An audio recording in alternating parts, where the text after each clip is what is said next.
अतुट बंधन धारावाहिक आपण मैंने देखिए कार्तिक कहे मम त्रिनाली दीदी सेठी पहुंची जाइछन्ते। भवानी कहे तू ए कौन कहूचु। यापर कार्तिक भवानी को सब सत कथा जनइबे।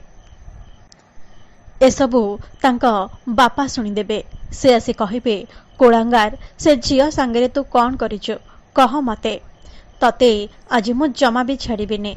यापर कार्तिक तांको सब सत कथा जनइबे।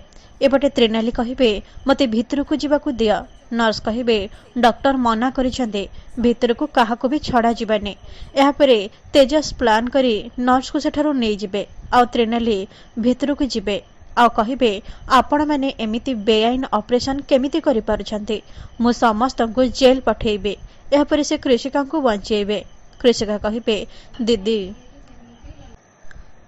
कहे दीदी मु गोटे बहुत बड़ भूल कर देइछि। गोटे अमनीष को भल पाई मु तांको उपरे विश्वास करिकि तुमको बारंबार कष्ट दोछि। त्रिनाली कहे एथिरे तोर किछि भी भूल नाही। ए सबु से लोकटा पई हेछि। तू तो ताको भल पाउथुलु हेले से तते धोखा देइछि। तो भल पाइबा पाइबाकू से योग्य नुह।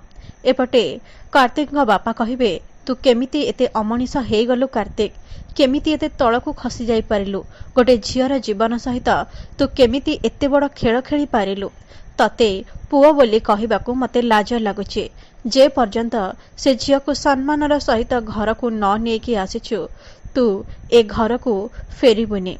यापर से कार्तिक को घर बाहर करदेबे। भवानी कहे तमे ए कौन करुच मु मो पुओ को एठू दूर को जीवाकू देबेनी मु ताकू घर को आनिबे। कार्तिक बापा कहे तमे जदि ताकू ए घर को आण ताहेले मु बाध्य होइकि तमको भी ए घर बाहर करदेबे। भूली जाओनी जे ए सब किछि मो